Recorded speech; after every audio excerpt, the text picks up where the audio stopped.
목회자님 이어서. 네, 오늘 요한복음 10장 17절, 18절의 말씀처럼 예수님이 목숨을 버리는 것은 누군가에 의해서 강제적으로 목숨을 빼앗기는 것이 아니고 예수님 스스로 버리시는 것인데 그것은 다시 얻기 위함이다 그랬어요. 아까 애자 자매님이 요한복음 12장 24절 말씀을 읽은 것과 같이 부활을 통해서 영원한 생명을 통해서 그러니까 많은 생명들을 얻기 위함이라는 것이죠. 예수님 당신 자신을 내어주심으로 인해 가지고 많은 생명들을 얻기 위함이다 그랬어요. 근데 예수님이 스스로 목숨을 버릴 그 때가 정해져 있는데 누가복음 22장 1절부터 제가 15절까지 제가 빠르게 읽어볼게요. 누가 보고.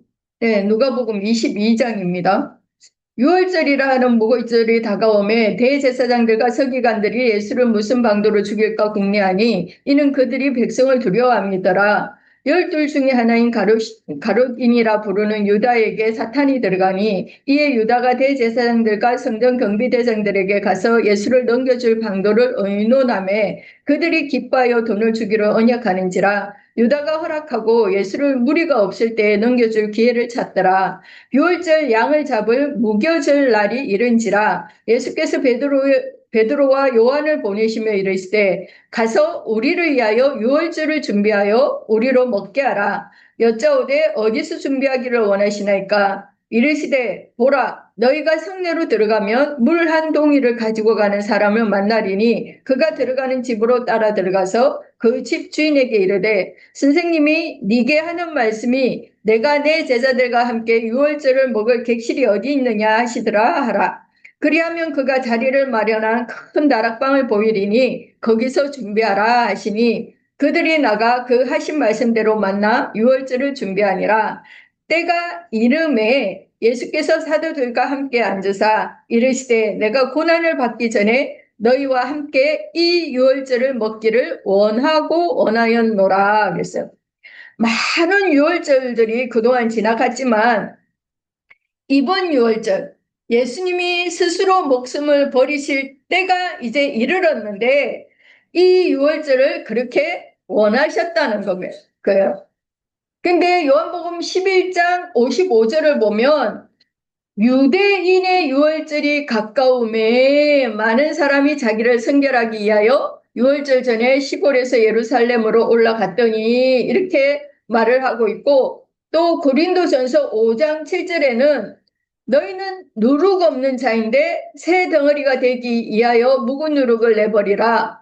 우리의 유월절 양 곧 그리스도께서 희생되셨느니라 이렇게 말씀을 하시므로 이제 유대인의 유월절이 있고 예수님과 제자들의 유월절, 곧 우리의 유월절이 있다는 거예요. 그래서 예수님이 그렇게 먹기를 원하고 원하셨던 유월절은 유대인들이 손으로 지은 유대인들의 그 건물 신전에 많은 사람들이, 그러니까 수백만 명들이 모여서 짐승을 잡아서 습관적으로 지키던 그런 유월절이 아니라 아까 말씀을 읽은 대로 마가 요한의 어머니의 집인 그 다락방에서 예수님과 제자들이 함께 모여서 먹는 유월절. 이 유월절을 먹기를 그렇게 원하고 원하셨던 그 유월절인데 이 유월절은 유대인의 유월절과는 분명하게 구별된 우리의 유월절이라는 거예요. 우리가 지난 시간에 영생과 멸망을 나누었는데 유대인들의 습관적으로 드리는 그 유월절을 계속해서 지키는 자들은 멸망할 자들인 것이죠. 그러나 우리의 유월절, 마가 요한의 어머니 집인 다락방에서 예수님과 제자들이 별도로 드린 그 유월절을 지키는 자들은 영생을 얻는 그런 자들인 것이죠. 그래서 우리의 유월절은 유대인들의 유월절과는 구별이 되어서 간사가 붙은 그 유월절인 거예요. 그래서 예수님은 이 유월절을 먹고 나서 그 밤에 잡혀서 이제 죽으셔야 되는데 마태복음 26장 2절부터 5절 말씀을 보면 너희가 아는 바와 같이 이틀이 지나면 유월절이라 인자가 십자가에 못 박히기 위하여 8일이라 하시더라. 그때 대제사장들과 백성의 장로들이 가야바라 하는 대제사장의 관정에 모여 예수를 흉계로 잡아 죽이려고 의논하되 말하기를 밀란이 날까 하노니 명제례는 하지 말자 하더라 그랬어요. 그런데 그동안에는 요한복음 10장 39절 40절 말씀처럼, 그러니까 요한복음 10장 39절 40절 말씀, 그들이 다시 예수를 잡고자 하였으나 그 손에서 벗어나 나가심이라. 다시 요단강 저편 요한이 처음으로 세례 베풀던 곳에 가서 거기 거하시니 그랬어요. 그 동안에도 계속해서 예수를 죽이려고 수단 방법을 안 가리고 그러나 예수님이 스스로 목숨을 버리고자 하는 그 유월절이 아니었기 때문에 예수님을 잡고자 했으나 그들의 손에서 예수님이 계속 벗어나가셨다는 거예요. 왜냐? 때가 아니었기 때문에. 응? 때가 아니었기 때문에 예수님을 죽이고자 했으나 못 죽인 거죠. 그런데 이번 유월절에는 예수님을 이제 목숨을 버릴 때가 되었는데 밀란이 일어날까봐 이번 명절에는 죽이지 말자 그랬다는 거예요. 그때가 이제 임박은 했지만 아직은 완전히 그때가 차지 않았던 그런 시기였기 때문에 예수님이 세례 요한에게 세례를 받고 사역을 시작했었던 곳이었고 또 마귀에게 힘을 받고 사역을 시작한 곳인 그 요한이 세례를 베풀던 강야 빈들, 그러니까 사해 근처인 요단강 하류 쪽에 가서 거기에서 그들의 낯을 피하여서 머물러 계셨다는 거예요.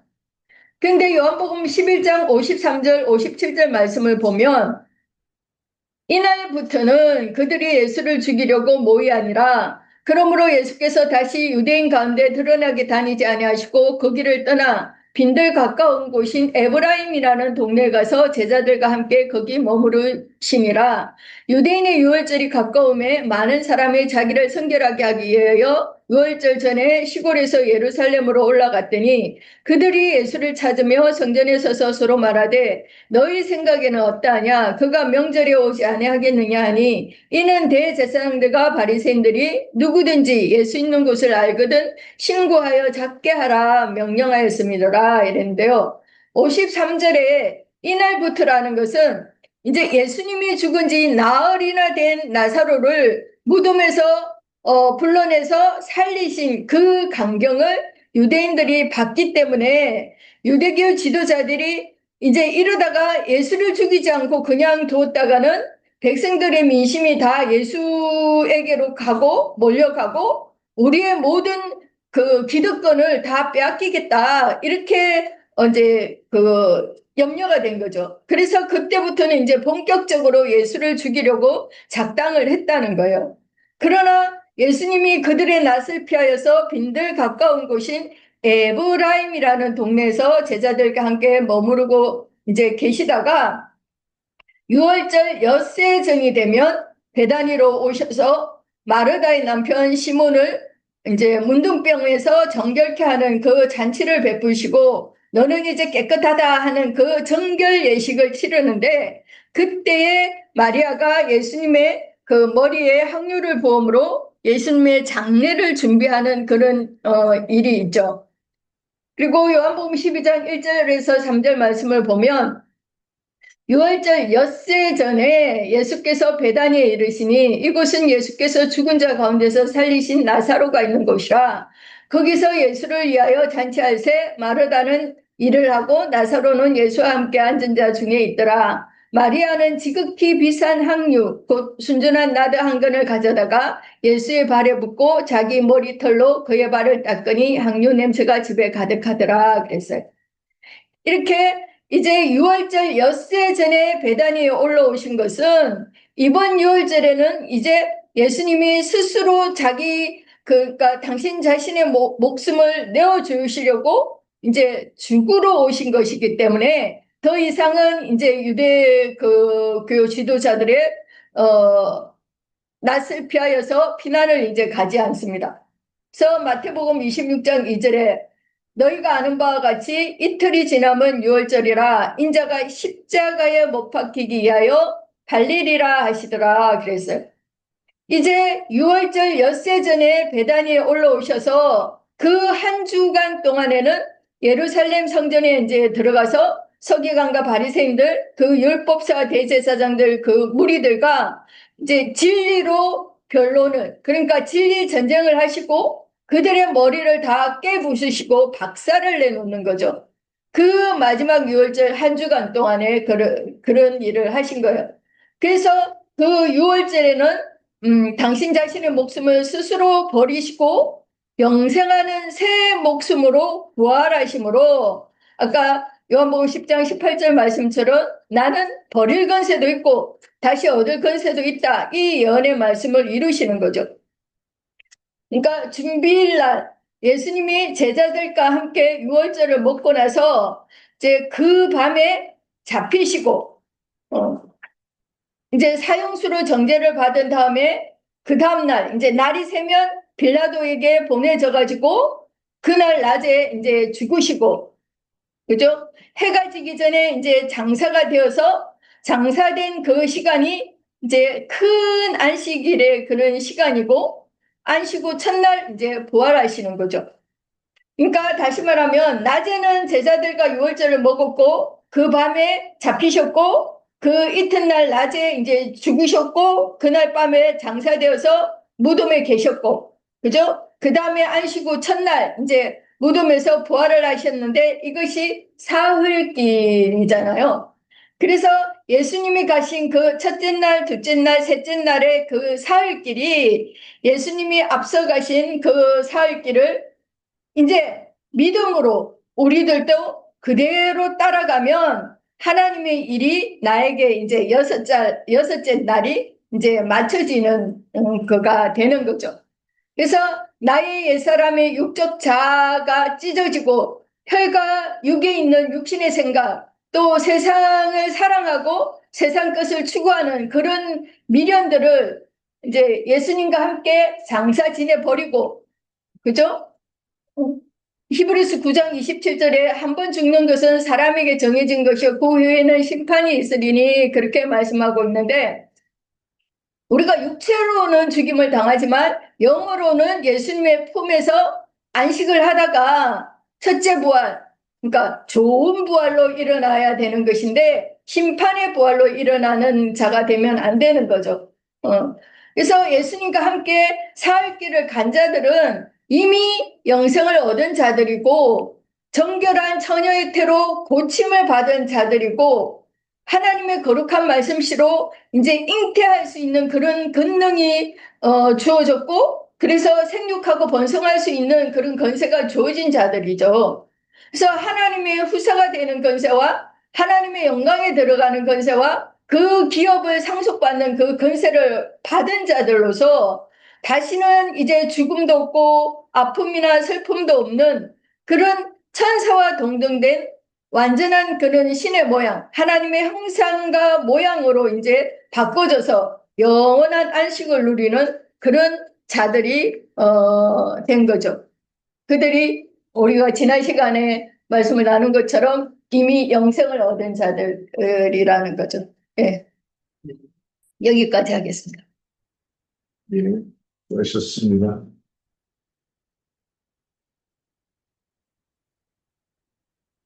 네. 로마서 8장 3절에서 4절을 보면 율법이 육신으로 말미암아 연약하여 할 수 없는 그것을 하나님은 하시나니 곧 죄로 말미암아 자기 아들을 죄 있는 육신의 모양으로 보내어 육신의 죄를 정하사 육신을 따르지 않고 그 영을 따라 행하는 우리에게 율법의 요구가 이루어지게 하려 하심이니라. 여기가 한번 좀 이 맥락이 아니지만 한번 딱 언급하고 싶은 게 있어요. 우리가 이제 그 예전에 종교체계에서 신앙생활할 때는 사람이 몸이 다시 사는 것을 믿사오며 신앙 고백에다가 그렇게 했지요. 그래가지고 그게 얼마나 말도 안 되는 소리인지 우리는 몰랐어요. 그러니까 이제 뭐 가는 거예요. 그리고 성경에는 또 비슷하게 그런 말씀이 있는 것 같이 보이니까 그리고 몸이 다시 사는 거예요. 그랬어요. 근데 로마서 8장 3절 하더라 자세히 읽어보면 이제 좀 완전히 상충되는 말씀이 나오는 거예요. 이것도 상충되는지는 이제 한번 생각해 봐야 되는데 육신 죄로 말미암아 자기 아들을 죄 있는 육신의 모양으로 보냈다 그랬어요. 그러니까 이 육신은 죄를 상징하는 거잖아요. 그죠? 그런데 죄를 다시 부활시킨다고 그러는 것은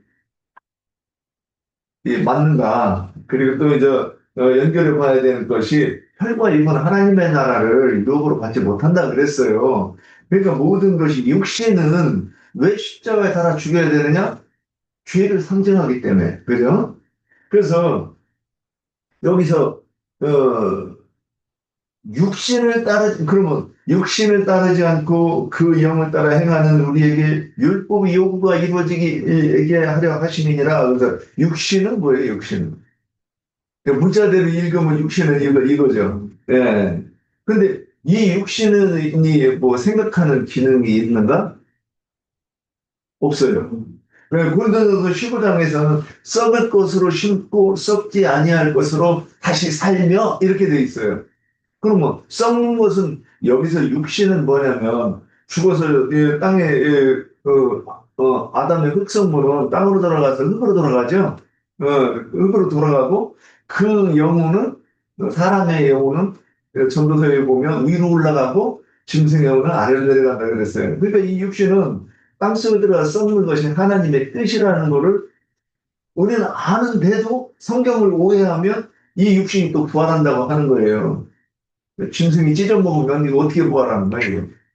불태운 사람은 어떻게 부활하고. 그래서 예전에 기독교인들이 장례를, 화장을 반대하고 말도 안 된다고 그랬던 거예요. 지금은 이제 허용이 돼. 네. 이렇게 하면 이 산이 간다고 그래.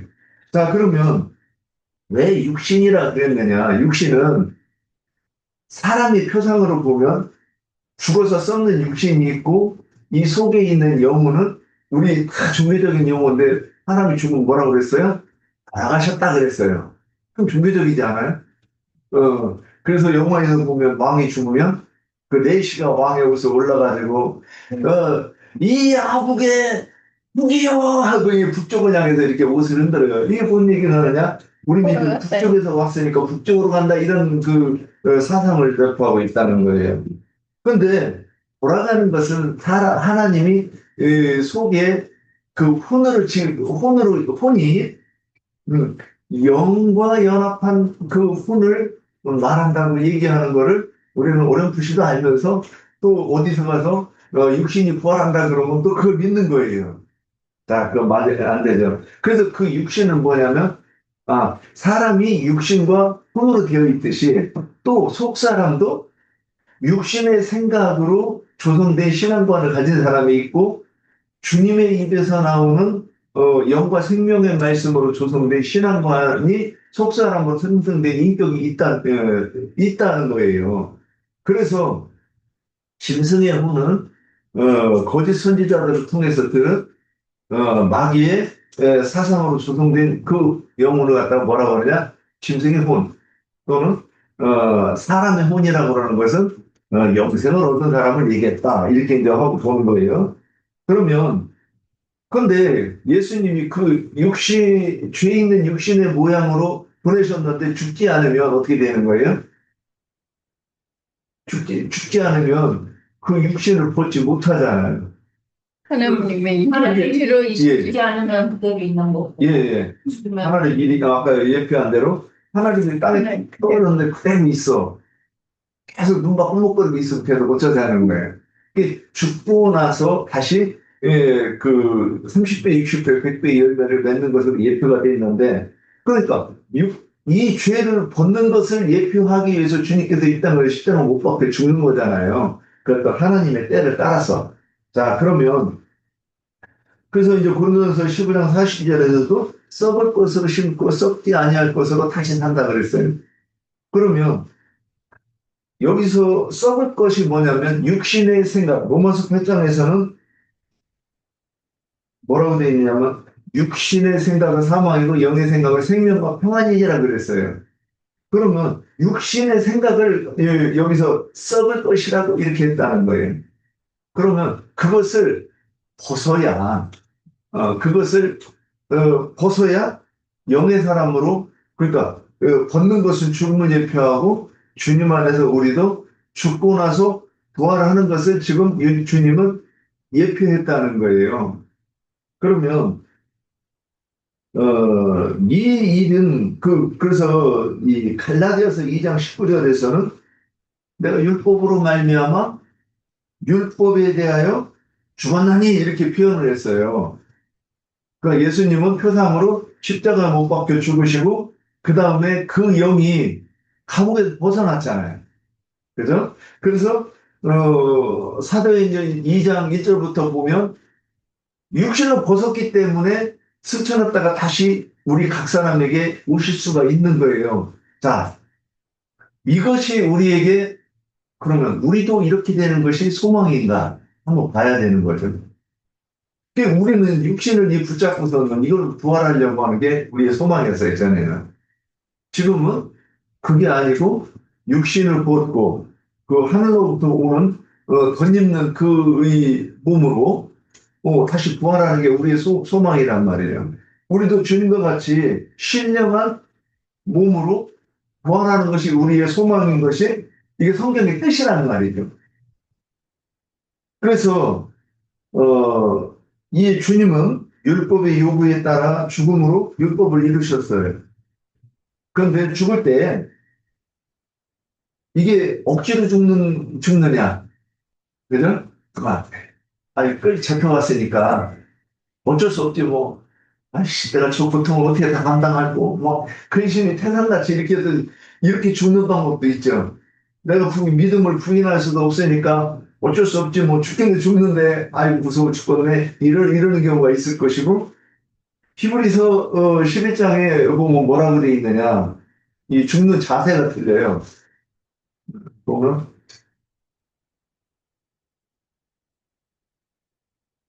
우리 예. 히브리서 11장 8절에서 10절까지 보면, 예.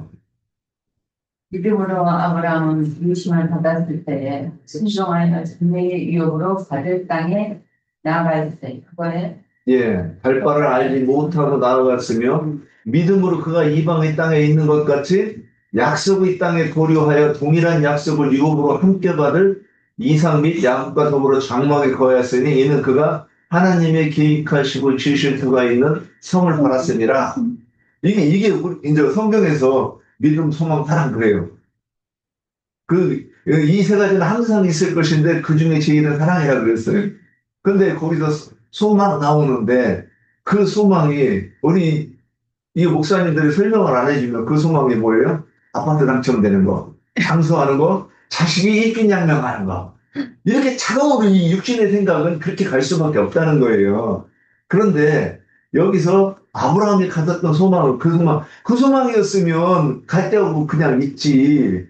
거기 내 동족, 그러니까, 동족을 떠나서, 그 동족 가운데서는 우상장사 한다고 그랬으니까, 그 신전의 사제였고, 유력한 가문이고, 백성들에게 영향력을 미치는 그런 사람이었다는 거잖아요. 거기 있지, 뭐하러, 그 종들을 이끌고 나와가지고, 아비멜렉한테 부인을 뺏기고, 애고방한테도 부인을 뺏기는, 왜 뺏겨요? 힘이 없으니까. 그러니까 나를 보호해 줄 수 있는 내 동족도 없어. 그러니까 뺏기면 뺏기는 거예요. 근데 거기를 갈 때는 뭐냐면 한 성을 바라는 소망이 있기 때문에 그랬다는 거예요. 그러니까 우리도 신앙생활에서 이게 오해하면 이 땅에 있는 것을 자꾸 사랑을 하고 11조 많이 내는 것이 복이라고 그러니까 돈을 많이 벌어야 11조 많이 낼 거 아니에요. 그러니까 이런 것은 복이 아니라는 거죠. 근데 아브라함이 한 성을 팔았습니다. 그래 놓고 나서 그 뒤에 이제 쭉 얘기를 하는 거예요. 신앙의 우인들은.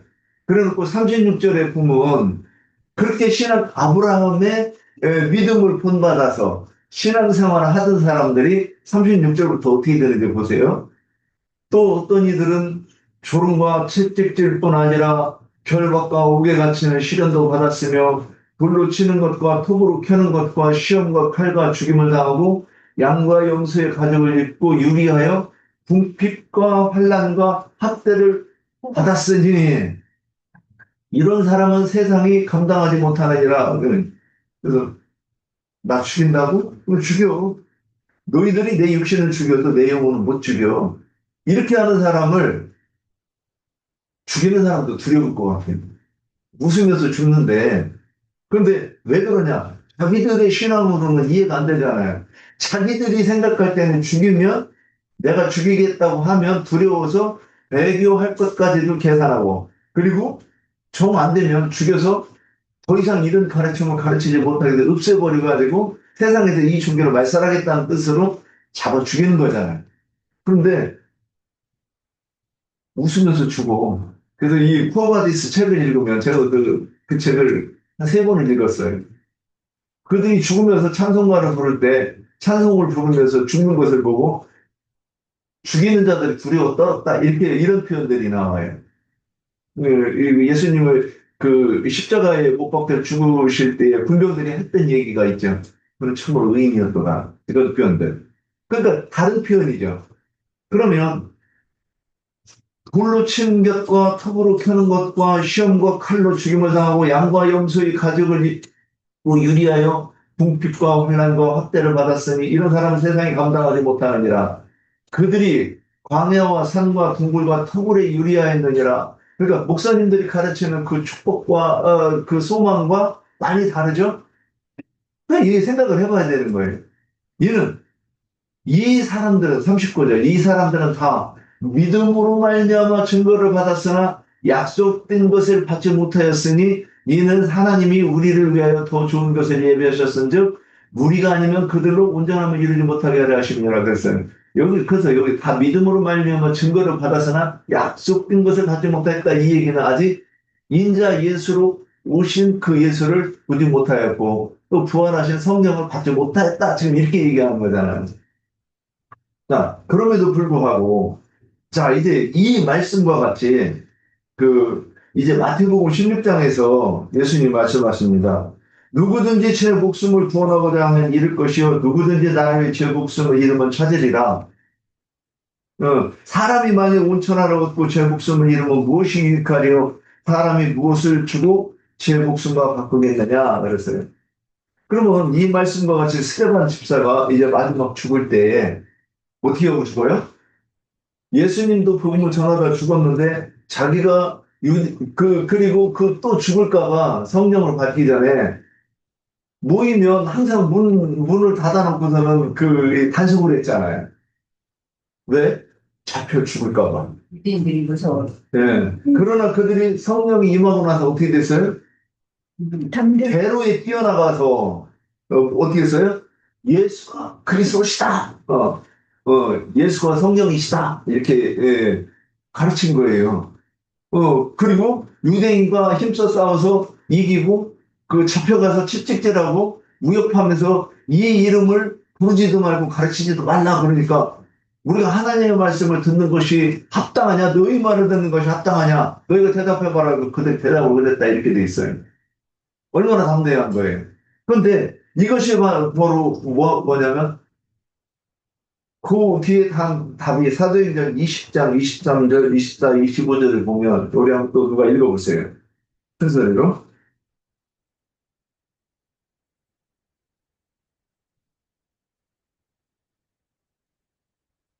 사도행전 20장 23절, 25절. 오직 성령님이 각성에서 내게 증거하여 혈박과 한란이 나를 기다린다 하시나 나의 달려갈 길과 주위에 죽게 받은 사명 곧 하나님의 은혜의 복음을 증거하는 것은 하는 일을 마치려 하매는 나의 생명은 조금도 귀한 것으로 여기지 아니하노라. 오라 내가 너희 중에 왕래하며 하나님의 나라를 선포하였으나 지금은 너희가 다 내 얼굴을 다시 보지 못할 줄 아노라. 그러므로 오늘 너희에게 거기까지. 여기서 23절에서는 뭐라고 얘기하느냐면 예루살렘에 올라오면 결박과 환란이 너를 기다리고 있다. 이렇게 예언을 받았어요. 이게 예루살렘을 올라가는 여정에서 여러 번 그 일이 있었죠. 빌립 집사의 딸들이 또 예언하고 이렇게 예언하면서 뭐라고 하느냐? 예루살렘은 결박당하고 환란을 받을 것이다. 24절에는 뭐라고 그랬어요? 내가 달려갈 길과 주 예수께 받은 사명 곧 하나님의 은혜의 복음을 증언하는 일을 마치려면 나의 생명조차 조금도 귀한 것으로 여기지 아니하노라. 25절에는 그래서 이제 여러분 더 이상 내 얼굴을 보지 못할 거야. 이렇게 얘기하잖아요. 그 올라가면 결박당하고 환란당하고 죽고 다시는 내가 이 사람들을 보지 못할 것을 알면서도 어떻게 됐어요? 그래도 가는 거예요. 이게 바로 뭐냐면 목숨을 버리는 권세에 대해서 지금 얘기하고 있는 거예요. 로마서 그러므로 우리가 예전에 알던 장수와 입신양병과 아파트 당첨이 복이라고 그러면 제자들은 그들의 가르침대로만 제자들은 그러니까 실패한 믿음이라고 봐야 되지 않나요? 장수도 못하고 그리고 편안히 죽지도 못하고 다 처참하게 죽었단 말이에요.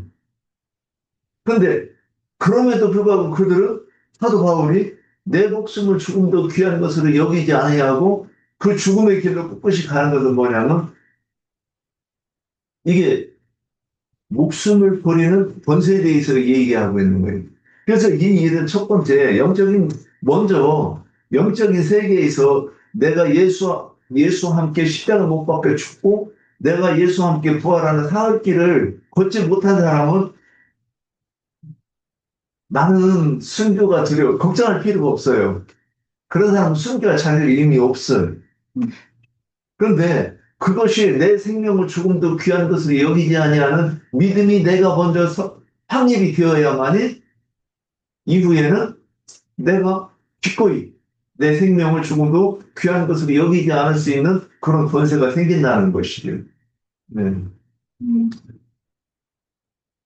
그래서 우리가 오래 살고자 하고 이것이 미련이 남아가지고 막 몸부림치고 늘 거기에 관심을 갖고 또는 그것이 일생의 소망인 것 마냥 신앙은 곁다리고 이것이 더 중요하다 이런 사람들은 아직 십자가 예수와 함께 먼저 십자가에 못 박혀 죽고 부활한 사실이 없기 때문에 그러지 않겠는가. 그 일이 없었기 때문에 육신의 생명이 귀하고 오래 살고. 그래서 제가 요 얘기 잠깐만 또 더 할게요. 예전에 우리 평양을 다니면서 옛날에 얼마 전에 북한에서 고난의 행군이라고 그래가지고 그때 150만 명이 굶어 죽었대요. 그래서 북한에 가면 압록강에 대동강에 죽은 시체들을 그렇게 많이 떠내려 왔다는 굶어 죽은 시체들이. 그래서 근데 그때 북한을 다니고 선교하던 선교사가 우리 교회에 왔었어요. 제가 참 존경했었어요. 근데 그분이 어떻게 하다가 건강검진을 안 했는데 갑자기 건강검진을 안 한 사이에 암이 걸려가지고 이제 6개월인가 얼마밖에 못 산다고 그래가지고 저도 가서 그때 문병을 간다고 교회에 이제 여럿이 갔어요. 저는 그때 물어보고 싶었어요. 목사님께서 지금까지 이렇게 충성하면서 이렇게 헌신하고 충성했는데 이제 유언으로 우리에게 남기실 유언이 있으시냐 우리한테 당부하고 싶은 말씀이 저는 그런 걸 물어보고 싶었어요. 죽음을 초월했다고 생각했기 때문에. 그래가지고 이제 딱 갔는데 가자마자 막 부둥 켜안고 위로한다고 같이 울고 난리가 쳤어요. 그래서 그런 얘기 못했어요. 저희 작은아버지가 목사님으로 돌아가시는데 의사가 뭐라고 얘기했느냐 이 폐암에 걸려가지고 그 치료하는 동안에 너무 면역력이 떨어져가지고 힘들으니까 링겔주사를 맞았는데 그 피부 속에 딱 있는 막 보글보글한 그 균이 들어가서 어떻게 되느냐 이제 이 작은아버지의 육신이 죽은 걸로 치부하고 막 그 장기를 분해를 한 거예요. 네. 그러니까 그 균은 더 이상 이 육신에 생명력이 없으니까 자기들의 일을 열심히 하는 거예요. 그래서 다 죽었어. 그래서 오늘 새벽을 쯤에 임종하실 겁니다. 그랬는데 막 살려내라는 거예요. 그러니까 연세도 지금 70이 훨씬 후반 돼가지고 80대 다 됐는데 막 하나님 살려내라고 막 난리를 치는 거예요. 기도한다고. 그래서 내가 저는 그때 금경동님이 있었으니까 이게 무슨 말도 안 되는 짓들을 하고 있는 것인가. 이게 지금 그러니까는 거기가 그 거룩한 성도들의 어떤 이 신앙생활로 보이는 게 아니라 정말로 귀신들이 우거리는 것으로 보일 수밖에 없었던 거예요. 그래서 다 살았는데도 쭉 살려내라는 거예요. 왜 그래요? 더 사는 게 복이라는 거죠. 그러면 도대체 순교는 어떻게 하겠냐는 거예요. 그래서 우리는 믿는 자들에게는 지금 그 육신의 생명이 다 되는 것이 아니라 그래서 시편에 사람의 연수가 70이요 강건하고 80이라 이 얘기는 이삭이 할례받는 8일에 비유해서 80을 얘기한 것이고 안식에 들어가는 7일에 만수를 얘기해서 70이라고 그 사람의 연수가 여기에 이르러야 되고 또 그번에 80일까지 이 할례의 날까지 이르는 것을 예표했다 이렇게 하면 누가 믿겠어요? 누가 제대로 해석했다고 하겠어요? 근데 우리는 그렇게 해석을 하니까 내가 살아있는 날 동안 이 육신의 생명을 기꺼이 버릴 수 있는 이 권세를 얻기 위해서 70의 이 영적인 생명이 영적의 나이가 70에 이르고 80에 이르러야 된다는 이 얘기 아닌가? 성경에서는 이렇게 말씀하신 거 아닌가? 우리가 이렇게 이해하는 것이 맞지 않는가? 이번에 이제 목숨을 버리는 권세에 대해서 제가 말씀을 나누는데 저는 이렇게 이제 정리를 해봤고요. 그리고 뱀들의 나살 피해 목숨을 버리지 않는 것은 왜인가? 남자가 왜 남자예요? 가문은 남자로 저기 하죠. 그러니까 그 시집온 여자에 따라서 가문의 이름을 바꾸는 건 아니잖아요. 뭐 김씨, 이씨, 윤씨. 우리가 유서 깊은 윤씨인데 역사와 전통을 자랑하는 윤씨인데 그래서 이 윤씨를 통해서 씨를 이어가는 거잖아요. 그런데 내가 그 아들을 낳아서 족보를 잊지 못하면요 육신적으로도 이상해요. 젊었을 때는 모르겠는데 나이가 먹으니까 본능적으로 그게 느껴지는 거예요.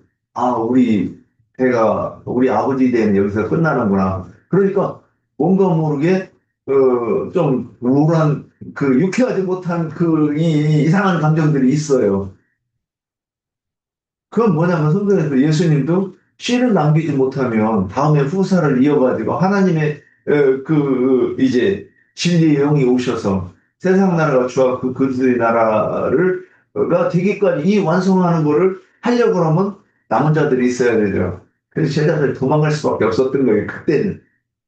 그리고 그래서 그것이 다 준비되지 않고 또 하나님의 경륜에 이루는 그 나라에 맞춰야 되는 그 때가 이루어지지 않았기 때문에 그 때를 맞추기 위해서 주님이 베메낫을 피했던 것이지 목숨이 두려워서 피했던 것이 아니다. 우리가 이렇게 이제 설명을 바로 이렇게 이해하면 바로 이해한 것이다 그렇습니다. 예, 저는 여기까지 마치고 오늘 나눈 말씀에 또 하실 말씀 있을까요? 저는 지금 임명근의 말씀을 들으면서 예. 우리가 이제 죽을 날이 얼마 안 남았잖아요. 그리고 빨리 씨를 좀 남겨야 되는데 안 내리고 이 문제구나. 마음에 좀 많은 부담이 됩니다. 그래요. 그래서 여기 전도를 하라고 했는데 그 양지바람 땅에 기다리시는 분들만 있으니 이거 참 문제가 있습니다.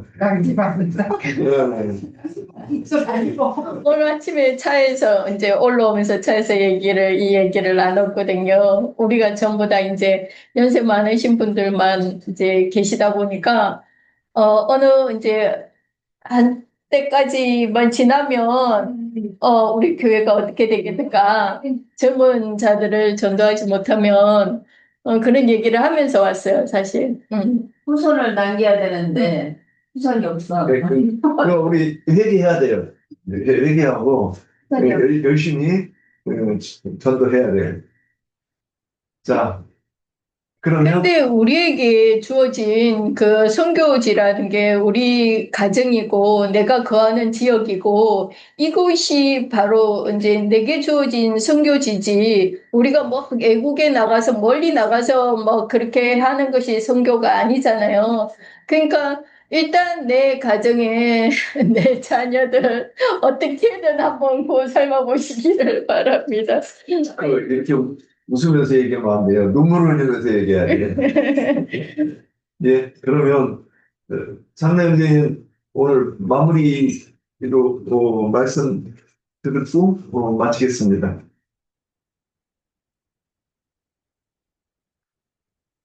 네, 오늘 뭐 특별히 할 얘기가 없네. 네. 아, 그럼 그냥 끄셨네. 자, 그럼 오늘 수고하셨습니다. 네, 또 다음 주에 뵙겠습니다.